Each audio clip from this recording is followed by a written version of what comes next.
Alhamdulillahi wa kafa wa salatu wa salamu ala sayyidil habibil mustafa wa ala alihi wa ashabihi ahli sidqi wal wafa ba'du.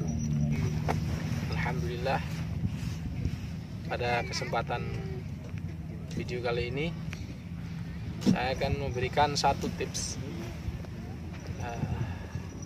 di mana atau bagaimanakah kaifiyahnya supaya kita nanti ketika kita menangani kasus santet atau sihir atau kasus gangguan gaib yang itu jika kita menolong mereka, kita pun juga kena imbasnya. Bagaimana supaya tidak terkena imbasnya atau tidak terkena serangan balik? Tipsnya antara lain adalah sebagai berikut. Yang pertama yaitu tentu kita jangan biarkan korin-korin dalam diri kita atau jin-jin membisiki kita.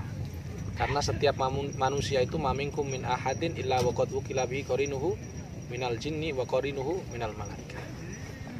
Dimana kalau seseorang itu menangani kasus santet, kemudian bisikan korinnya kuat, maka secara otomatis dia akan vibrasi atau terkena imbasnya. Sebenarnya bukan ada dia terkena imbas, tetapi sebenarnya korin yang bisikan jin yang ada di tubuhnya inilah memberi dampak benturan energi dengan yang diruqyah. Solusinya bagaimana? Solusinya adalah dengan cara sering berzikir kepada Allah Subhanahu wa taala. Jadi sering bersihir sebagaimana Allah mengatakan wa may ya'shu an dzikir rahmani nuqayyid lahu syaitanan fa huwa lahu qarin. Zikir ini bukan berarti melafadzkan sesuatu saja, tetapi setiap hati kita ingat Allah. Kita melihat kuda atau lihat seperti ujung-ujung di Bromo, ketika melihat pura kita ingat Allah. Bayangkan melihat pura saja bisa berzikir, melihat salib pun kita bisa berzikir kepada Allah. Jadi jangan setiap sesuatu yang di dunia ini jadikan sebagai wasilah atau media untuk mengingat Allah Subhanahu wa taala. Kita tidak, memang kita tahu bahwa benda najis itu kotoran itu najis, tapi kita tidak boleh mengatakan bahwa kotoran itu tidak ada gunanya. Sebagaimana orang-orang selain Islam, jangan bilang tidak ada manfaat, banyak hikmahnya.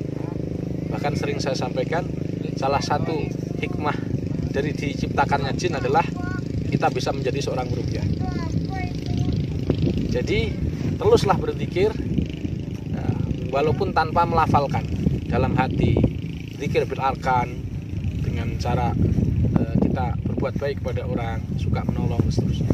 Dengan zikir itulah maka bisikan korin akan lemah, sehingga ketika kita menangani kasus santet atau kasus sihir, insya Allah tidak ada serangan balik karena nggak ada portalnya. Nah, yang kedua adalah kita bisa berdoa supaya aurat kita tidak terbuka oleh bangsa jin atau dukun sekalipun. Karena ketika nyantet, dukun sebenarnya bekerja dengan sokmanya juga. Dia bermain jiwa, bermain sokma, raga sokma dan seterusnya. Nah, kita bacakan mantra ini atau doa ini, ruqyah ini, dan doa ini adalah dari Nabi. Doa ini bisa menjadi hijab ketika kita berdoa ini, setan atau sekutunya wa auliya'uhu tidak akan bisa melihat kita, kata Nabi. Yaitu doanya adalah Bismillahilladzi la ilaha illahu. Jadi ketika kita mau ruqyah orang, Bismillahilladzi la ilaha illahu.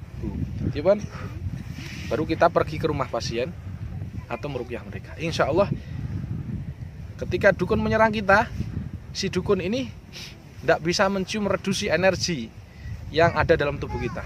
Tapi jika kita tidak membaca itu, waliyadzubillah, maka seakan-akan bisa jadi yang terjadi adalah dukun mampu melacak rumah kita, dan akhirnya dikirimlah sihir santet secara gaib. Jadi bukan berarti terus kemudian dukun ini masuk ke rumah kita taburin bleng, yunda. Jadi kadang-kadang tanah kuburan pun diantem secara gaib. Nah, dengan bacaan doa itu insya Allah sebagaimana Nabi, itu antara manusia dan jin ada satirnya. Itu adalah tips yang kedua. Yang kedua adalah hendaknya kita bersabar ketika menangani pasien. Ini yang paling penting. Ketika kita mau sabar, maka sesungguhnya setan sangat sulit menguasai orang yang bersabar.